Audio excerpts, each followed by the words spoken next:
depuis 3 jours mënaguñ ko denc métti na loolu donc di baalu ak ñëpp wax dëgg yàlla du ñun famille bi rek ñoo am métit mais je pense que c'est tout le Sénégal. lu tax ñu dina ñëw léegi ànd ak yow ci waxtaan wi ngir leeral yooyu waaye faaw ma nuyu ki nga xam ne yàlla moo dogal ba Sidi Lamine di xëy si ci kër gi di fi liggéey bés bu ne di dox lépp ci kër gi moom ñun ñoo ko defoon suñu kilifa ginnaaw bi nga xamee ne Sidi tamit dañu ko dénkoon ndax lépp lu Sidi mas a dugg mbaa mu cay dox depuis ba mu soxee kër gi di Walfadjri ci doon àndal kër gi yëpp nangul ko kilifteef googu muy du ma ne suñu mag mais ñi ëpp ci ñun papa la mbaa ndijaay ci ñoom muy Abdourahmane Camara moom tamit ba mbiri xewee ba léegi nelawatu léegi rek ñu ngi koy wax fii ak maam Biram Waj ak Seyni naan ko nag da ngay noppalu parce que yu mel nii boo ko toppee boo deful ndànk mën nga cee jëlaay jafe-jafe Abdourahmane Camara maa ngi lay nuyu di la dalal jàmm. ñoo ngi lay gërëm di leen sant di leen nuyu di ballu ak Sénégal yëpp ci xew-xew yi parce que coono gi bare na wax ji bare na lii yëpp nag Sénégal Sidi Lamine mérité wu ko Sidi Lamine ne mérite pas ça liggéey na fii Sénégal liggéey bi nga xam ni vraiment dañ war a rafetal di ginnaawam Sidi Lamine dafa am njaboot mun loo sa suul sa baay ba koy suul baayu jàmbur ñii ñooy doomam ñii ñoo am kàddu gi ñoom wax nañu sunu baay fii lañ koy suul ndax seen baay moo leen waxoon loolu mbëbëtu Sidi Lamine woon ñoom ñu fekk ko ci parce que c'est sa dernière volonté mais kooku Moustapha kooku lu ci nekk dañ leen war a jàppale pour ñu vraiment denc Sidi Lamine fi mu bëggoon ñu denc ko muy si Yoff ba mën a dellu ci liggéey ba ñu mën a waaw loolu la waaw te vraiment ñu Sénégal yi ñu mën a dem ci leneen waaw te Sidi Lamine defe naa ni bon mun loo ba mu génne ak depuis mardi ba léegi ma nga morgue ba metti na si njaboot bi metti na si Sénégalais yëpp. aywa bisimilah Cheikh léegi ñu déglu ana lan ak lan nga bëggoon a indi tey ay leeral ci xew-xew yi nga xam ne moo am diggante talaata ak tey jii di alxames. voilà jërëjëf ginnaaw bi ma masoo coono Sénégalais yëpp di sant yàlla ndaxte nag dogalu yàlla na yàlla moo tànn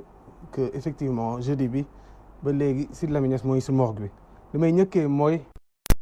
yu ñu dégg comme que Sidi Lamine Niass néew bi yóbbu nañ ko Kaolack information boobu noonu amul loolu la tubaab di wooye intox ndaxte dem nañ sànq si morgue principal ñu dugg xool néew bi ma gis néew Sidi Lamine Niass moo ngi foofu noonu présentement donc information boobu noonu c'est information donc loolu noonu laa ñëkk bëgg leeral Sénégalais yi ne néew Sidi Lamine Niass moo ngi morgue hôpital principal ba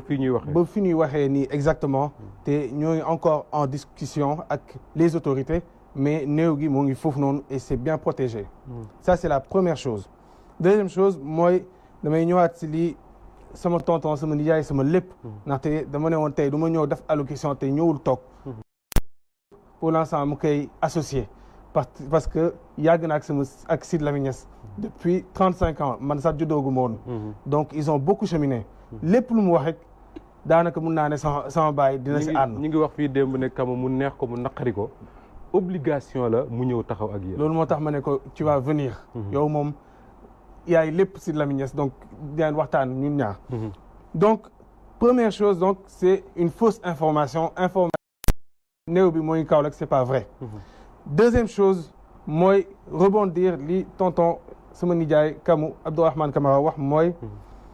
mënoo suul sa baay suul baayu jàmbur c'est pas possible tey nii toute la famille de Sidi Lamine Niass ay doomam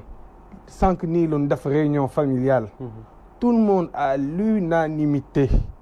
bëggoon neen sax ñëw toog ñun ñëpp may leen loolu du sama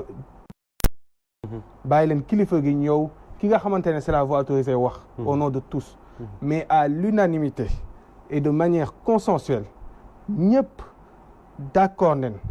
si ñu yóbbu ko Yoff conformément à ses volontés volonté man sama papa xawma lu tax ren nii lu doon discuter déjà de manière daanaka chaque jour mënuñu toog 4 à 5 fois te waxtaanuñu WhatsApp te ay heure volonté de ces dernières volontés en tout cas pour man ça converge si Yoff donc nen ñu may loolu laay ñaan Sénégalais yi loolu laay ñaan ñëpp ndaxte coow li bëri na loolu nen ñu may ñu respecter volonté Sidi Lamine Niass Sidi Lamine Niass mun a reposer en paix et éternellement ndaxte nag wax dëgg yàlla comme ni ko Abdourahmane Camara waxee il ne mérite pas ça donc tey nii de tous c'est même plus un problème familial parce que problème familial amul sa famille est unanime ñun en tout cas ay doomam ay jabaram on est unanime donc su fekkoon famille bi na c'est pas familial dépassé na ko donc loolu moo tax j'interpelle tout le monde chef religieux yi sama papa ñëpp la fonkoon autorité yëpp nee naa la Touba ni mu ko fonkee Serigne Touba ni mu ko fonkee benn bis maa koy ne dama gént Serigne Touba mu xool ma ni ma te ni mu ko waxee dans un cercle privé mooy lu dëggu si moom noonu la meloon tamit si Tivaouane noonu la meloon Kaolack et cetera je veux dire tey nii il était partout ratisser large boobu noonu moo doon le nu mu tuddati mot clem donc fi may jeexalee parce que doon ne woon day wax lu xaw a gàtt fi may jeexalee mooy combat Sidi Lamine Niass mooy sans voix maanaam ñi nga xamante ne amuñu baat moom mu ñëw jox leen ñu mun a exprimer wu tey nag Sidi Lamine Niass mooy sans voix tey nag Sidi Lamine Niass tey nekkatu fi donc sans voix yooyu noonu mu doon xeexal dundam bi yëpp maa leen di ñaan ñu ñëw jàppale ko ñu ñëw honorer ko ngir nag dernière volonté am ñu mun ko respecter ndaxte nag je pense que dundam bi yëpp mérité na au moins loolu noonu ñaan nu leneen li may ñaan autorité politique li may ñaan autorité religieuse li may ñaan sénégalais yëpp mooy wax dëgg yàlla 3 jours métti na lool sans voix bi mu doon tey les sans voix yi mu doon xeexal démb ñoom ñoo war a ñëw jël le relais ne leen nag famille bi ñoom ñoo am le mot effectivement ñu respecté kàddoom donc loolu laa bëggoon wax Moustapha. ñu ngi lay sant di la gërëm di la masawu Abdourahmane dañuy waa tëj parce que bëgguñu yàggal ndaxte nit ñi liñ gën a soxla mooy ku leen leeral rek benn waaye dafa ma wax démb ne ma su fekkoon ne Sidi moo doon régler mbirum enterrement am réglé nañ ko bu yàgg ndax taxawaayam li Cheikh wax di lay dëggal su fekkoon ne tey am na voix am kenn waxatu ko li réglé na ko bu yàgg mais liñ bëgg a laaj rek xam nañ ne Sidi lu bari bu ko daan dox jëmale ko ci wàllu administration autorité yi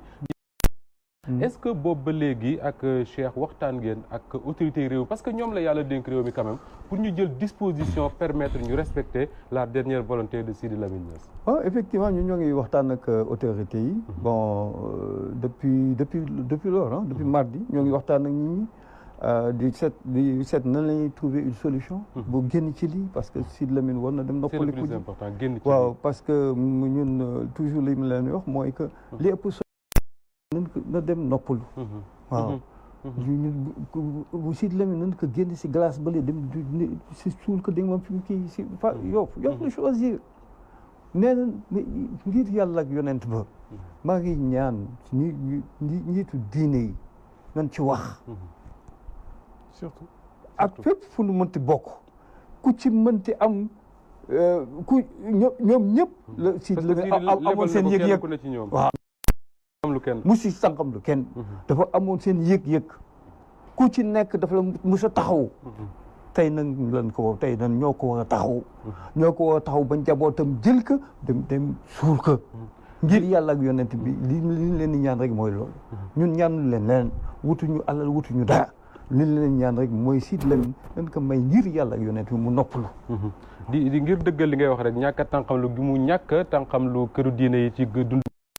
Abdourahmane mën na ko seede ay yooni yoon ay jafe-jafe wala ay coow am ci yenn këru diine yi